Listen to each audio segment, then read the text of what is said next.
Le 14 janvier 1982, un hélicoptère de l'armée algérienne survole le désert du Sahara. Il est à la recherche de 3 disparus. Soudain, il aperçoit une fusée de détresse. Il note la position, il en informe ses supérieurs. Dans les 5 minutes qui suivent, des Land Rover débarquent au point indiqué et ils y retrouvent l'équipage de la pilote Anne-Charlotte Vernet, accompagnée du mécanicien Jackie Garnier et du copilote Mark Thatcher.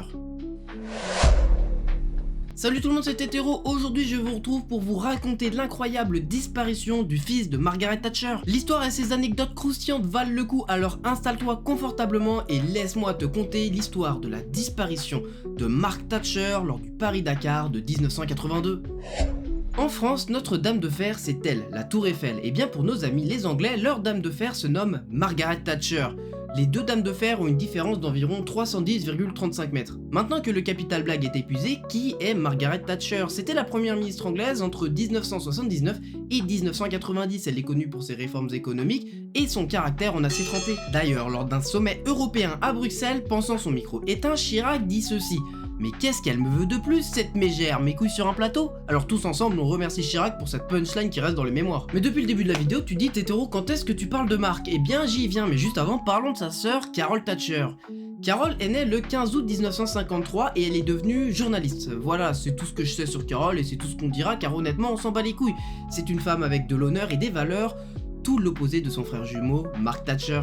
Voilà, j'y viens, donc Mark est aussi né le 15 août 1953. Maintenant, dans la famille Thatcher, je voudrais le père, voici Denis Thatcher, qui va jouer un rôle important dans notre histoire, mais pas tout de suite. Chez les Thatcher, le fils est le chouchou de la mère, et en plus elle assume publiquement que Mark est son enfant préféré. Par exemple, pendant que sa sœur subit une éducation stricte, Mark en a strictement rien à faire. Exemple concret, sa sœur, Carol Thatcher, du coup, obtient du premier coup son diplôme de journaliste, quant à Mark, il va rater 3 fois consécutivement son diplôme de comptabilité. Mais c'est pas grave, car pendant que la sœur travaille, Mark s'adonne à différentes occupations comme la fraude fiscale par exemple. Bref, un jour il arrive devant sa mère et lui dit: je veux devenir pilote automobile. Sa mère raisonnée lui explique qu'il faut du talent, de l'argent et qu'il faudrait qu'il trouve un emploi stable. Pas du tout, elle valide l'idée que son fils s'embarque dans l'objectif de devenir champion du monde de Formule 1 comme son idole et compatriote James Hunt. Bon, je m'emballe un peu, elle est réticente à cette idée, mais vu que Mark est son enfant préféré, alors y a pas de problème. Et juste avant que je te raconte la carrière automobile de Mark, n'hésite pas à liker la vidéo, t'abonner et me dire dans les commentaires ce que je dois améliorer pour la prochaine vidéo. Et c'est ainsi que Mark commence à faire des courses par-ci, par-là, et il enregistre des résultats exceptionnels. Il a un vrai talent de pilote, absolument pas.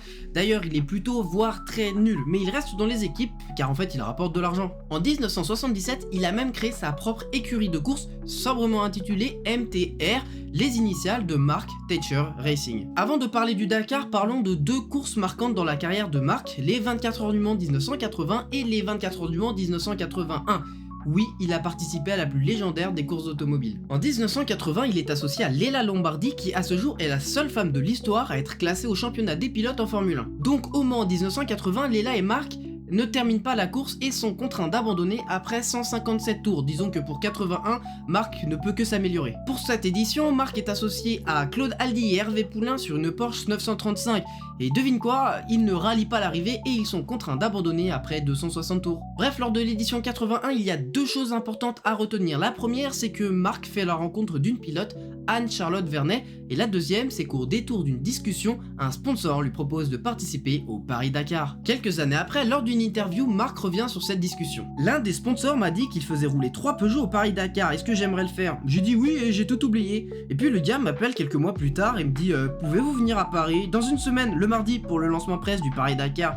Je me suis dit oh mon dieu, j'avais oublié ça, mais ensuite j'y ai pensé et je me suis rendu compte que peu de gens ont l'occasion d'essayer de traverser le désert du Sahara. C'est donc sans aucune préparation que Mark aborde l'édition 1982 du Paris-Dakar. Ça fait 3 ans que la course existe, donc l'organisation est plutôt précaire, mais ça j'y reviens dans quelques instants. C'est donc à bord d'une Peugeot 504 que Anne-Charlotte Vernet va piloter, Mark Thatcher est quant à lui le copilote et Jackie Garnier va s'occuper de la mécanique de la voiture. Lors de la présentation des équipages, Mark est la star, le fils de la première ministre anglaise va participer à la course. D'ailleurs, lors d'une interview d'avant-course, Mark dit ceci: J'ai participé au Mans et à d'autres courses, ce rallye n'est pas un problème. Bon, Marc est un imbécile, ça j'espère que vous l'avez compris, mais attends la fin de la vidéo car à partir de maintenant ça va faire que s'empirer, ce n'est que le début de l'histoire. Bref, c'est donc après 2 étapes de qualification en France que tout le monde s'envole vers Alger pour que la course commence. Je vous ai dit que Marc avait aucune préparation, mais quand je dis aucune, c'est vraiment aucune, le gars ne sait pas lire une carte.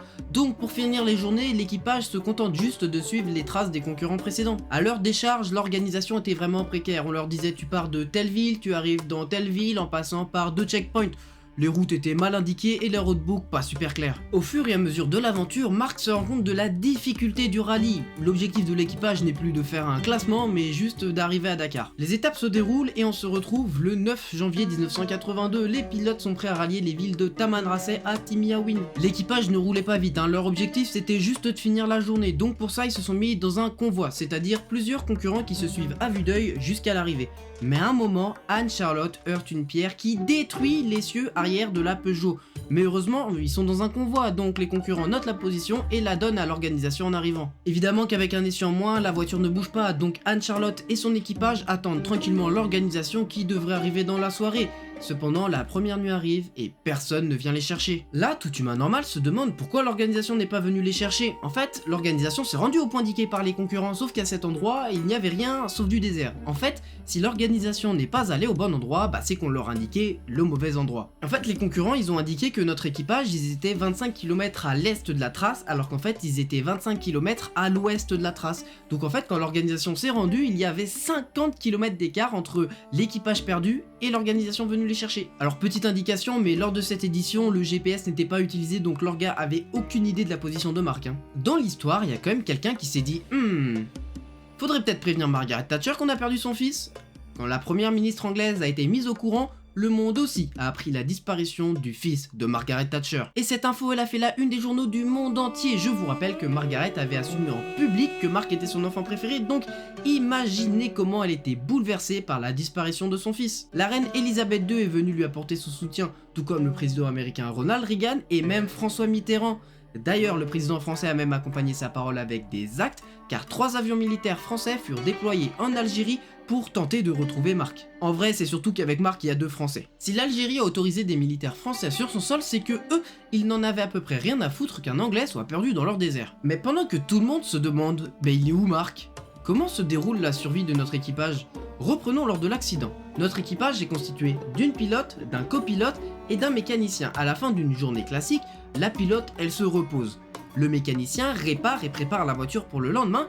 Quant au copilote, il est chargé d'aller chercher l'eau et les plats lyophilisés pour le lendemain. Mais dans notre cas, Marc le copilote a oublié d'aller chercher le ravitaillement.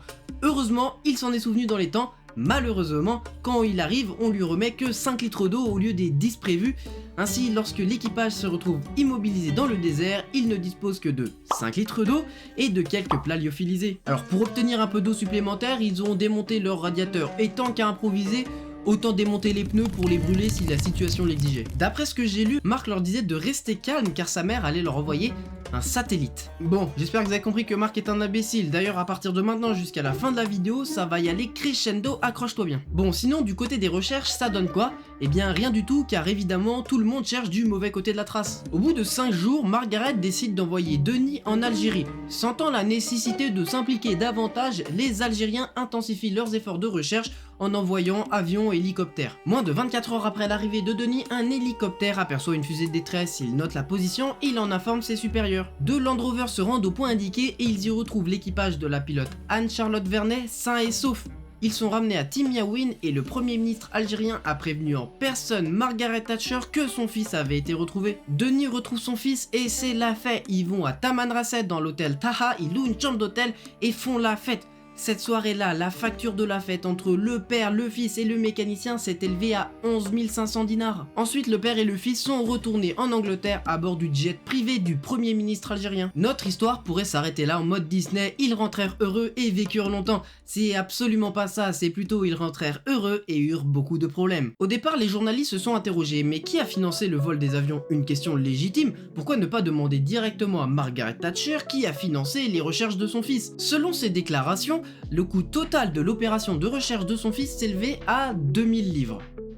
Peu convaincus par cette explication, les journalistes ont commencé à mener des recherches approfondies. Face à la pression médiatique, Margaret Thatcher a précisé qu'elle avait payé ses 2000 livres de sa propre poche et que le reste des frais avait été couvert par le premier ministre algérien. Cependant, d'après les informations disponibles, ces affirmations restent entourées de flou. Alors sinon, aujourd'hui, il devient quoi Mark? Alors, accroche-toi bien, au début de la vidéo, rappelle-toi, j'ai vanné Mark en disant qu'il s'adonnait à de la fraude fiscale. Pendant que la sœur travaille, Mark s'adonne à différentes occupations comme la fraude fiscale par exemple.